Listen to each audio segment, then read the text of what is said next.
Hi everyone, it's me, and today, Fight Club!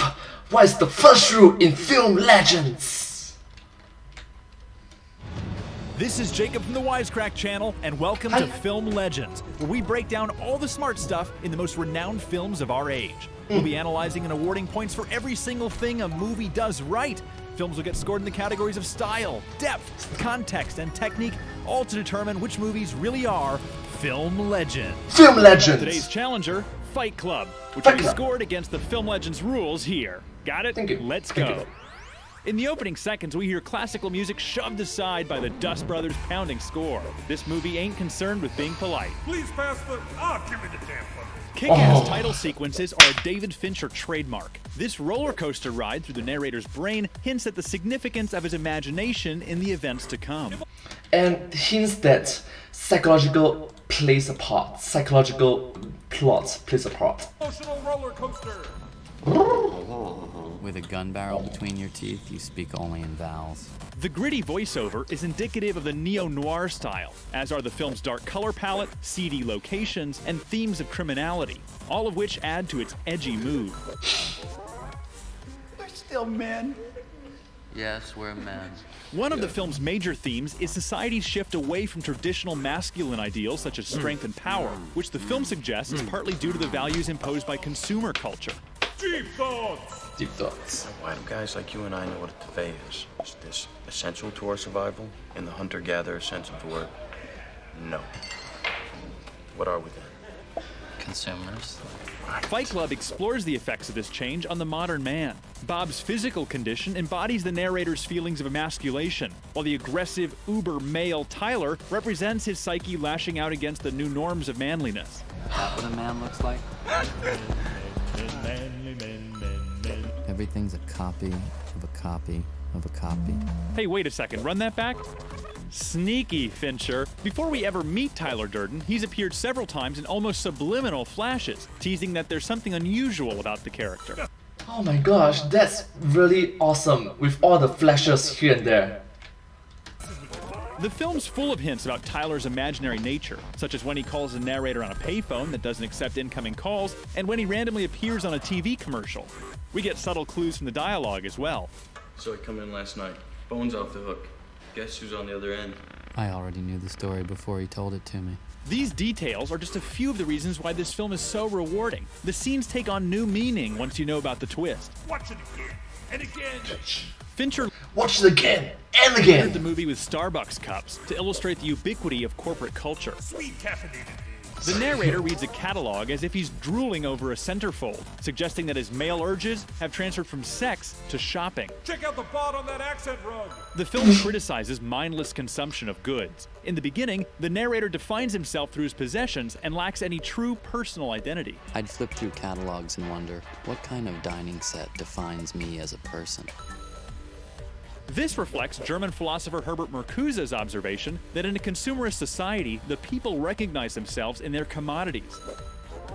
The narrator's sense of self is so buried by his materialism that he literally has no name. His identity is constantly hidden, either by deliberate camera work or the character's own obfuscation. Nameless one. At its heart, the film is a coming-of-age story that tracks the narrator's journey of self-discovery, following in the footsteps of films such as The Graduate and Rebel Without a Cause, which Fincher and Norton both cited as influences. Cuckoo control, Mrs. Robinson.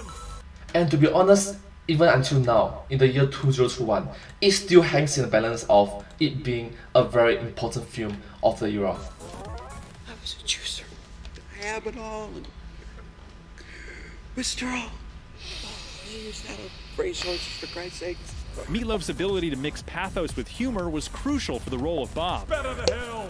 The narrator's power animal is a flightless bird, a perfect match for a man grounded in an existential crisis. Symbolism. This was my vacation, and she ruined everything. This is cancer, right? Marla Singer denies the narrator the ability to find peace through inauthentic means and reminds him of his inadequacy as a man, forcing him to create a new way to work out his issues. Enter Tyler Durden, who represents all the qualities the narrator wishes he had. He's handsome, confident, strong, and he's a sexual dynamo. What's he got on me? He also does whatever the hell he wants. Through the lens of Sigmund Freud, Tyler represents the narrator's id, a wild force focused solely on the pleasure principle. Freud rage! But in making Tyler so damn cool, the film tends to de-emphasize his negative qualities. The effect is that he can be mistaken for a hero, which clouds the film's intent. Too cool for school! I make and I sell soap. The yardstick of civilization. Just to Okay. hammer home the Freudian overtones in this film, Tyler quotes him here. Freud thought that one might measure a society's degree of civilization by its appreciation of cleanliness, not a priority for Tyler. Keep it clean!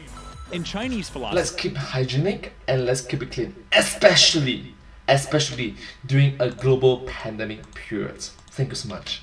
the Yin Yang symbolizes an equilibrium between two opposing forces, such as femininity, represented by Yin, and masculinity by Yang. Its appearance here Yin Yang 之分 suggests that the destruction of the narrator's possessions is the first step towards balancing himself. How embarrassing. A house full of condiments and no food. A metaphor for the narrator's life, all ornamentation and no substance. Would it kill you to buy some vegetables? The narrator's attempt to calm Marla is juxtaposed with the depiction of his apartment exploding, a clever way to illustrate his conflicted feelings of desire and hostility towards Marla. He had one part-time job as a projectionist. Clever wordplay, as Tyler himself is a projection. I'm a fiction of Jacob's imagination. So someone has to be there to switch the projectors at the exact moment that one reel ends and the next one begins. If you look for it, you can see these little dots come into the upper right-hand corner of the screen. Breaking the fourth wall is often played for laughs. Contractor, no. I will not bow to any sponsor. But here, the technique is dramatically significant, as it challenges reality in a manner consistent with the conceit of the film. Tear down the wall! Ouch! Now that wasn't just choreography. Brad Pitt took a real punch there. Now that's commitment. Give him hell, Ed! A paper street is a road that appears on a map but doesn't exist in real life, reflecting Tyler's non-existence. Your destination doesn't exist. The first rule of Fight Club is, you do not talk about Fight Club. A classic line. It can be read both as a club rule and an admonishment to the audience not to blow the surprise for others. The men of Fight Club use violence to access the primal side of masculinity that is repressed in modern society. Primal fear! And oh man, the fight scenes are intense! You feel every punch, thanks in large part to sound editors Ren Kleiss and Richard Hims. The pair earned an Oscar nomination for their innovative work, which included using chicken carcasses stuffed with walnuts to add extra crunch to the usual punching sound effects. Wow! That kind of creativity is respectable. Oh, wow. 14 punch! But far from being a glorification of violence, the Fight Club's progression from therapeutic amateur boxing league to nihilist criminal organization points out the folly of working out one's issues through unchecked aggression. Don't fight children! The list behind the haiku contains the names of people who worked on the film. Nice gesture, Finchy. Thank you so much with all the references. This comedic sequence perfectly captures the film's irreverent sense of humor, and it's made even funnier when the priest shows up later at Fight Club. Bashing the new Beetle is on message. Per Edward Norton, the car is the perfect example of the baby boomer generation marketing its youth culture to us. Trade in the Bjork, Jacob! Fight Club can be misunderstood as an outright condemnation of consumer society, but in fact, the movie satirizes this extreme position by portraying Project Mayhem as lemming-like zombies, eager to follow leaders without thinking for themselves. Sir, the first rule of Project Mayhem is you do not ask questions, sir. Deep thoughts. Because we're the same person. The narrator's revelation is so jarring that his entire reality, which is to say the world of the film, threatens to shake apart. Never saw it coming! It's like I don't understand this. Woohoo! This twist was so effective, it earned the film a special bonus, the token of blown minds. Because what I've come to realize is that I really like you, Marla. You do? I really do. The narrator's ability to confess his feelings to Marla demonstrates the character's maturation from man-child to adult. Really like this kind of character development. Really makes us grow together with the character in the film. Thank you so much. Change of heart! A shout out to Brad Pitt's film 7 Years in Tibet. Look really close, and you can see marquees for Helena Bonham Carter's Wings of the Dove and Ed Norton's People vs. Larry Flint, too. Why credit card companies? If you erase the debt record, then we all go back to zero. Come on, the idea that blowing up credit card company offices would erase the debt record is a little naive. Ever heard of backup storage? Think it through! I really admire what you're doing. The three detectives are named Andrew, Kevin, and Walker, a tribute to writer Andrew Kevin Walker, who helped polish the script. Oh! Andrew Kevin Walker. What person? You said if anyone ever interferes with Project Mayhem, even you, we gotta get his balls. The penalty for interfering with Project Mayhem is castration, which underscores the group's misguided belief that a real man would express himself through violence and destruction. I'm grateful to you for everything that you've done for me. But this is too much. I don't want this. What do you want? The narrator's rejection of this philosophy further demonstrates his emotional maturity. Character arc complete. My eyes are open. The final stage in the narrator's journey to self-enlightenment is to move past Tyler and choose his own path. This reflects the philosophy of Lin Chi Yishuan, a Chinese Buddhist teacher whose methods included shouting at and striking his students. Lin Chi urged his pupils to free themselves from masters and their doctrines, which the narrator does here by killing Tyler. Deep thoughts. Trust me. Everything's gonna be fine. The Pixies' Where Is My Mind provides the perfect musical cue for this iconic image. Black Francis for the win. Wow. Heyo! Fincher uses Tyler's trick of splicing single frames of pornography into the film to remind us that despite its message about consumerism, Fight Club itself is still a capitalist endeavor just like any other movie. Remember. All right, Fight Club, let's see how you did.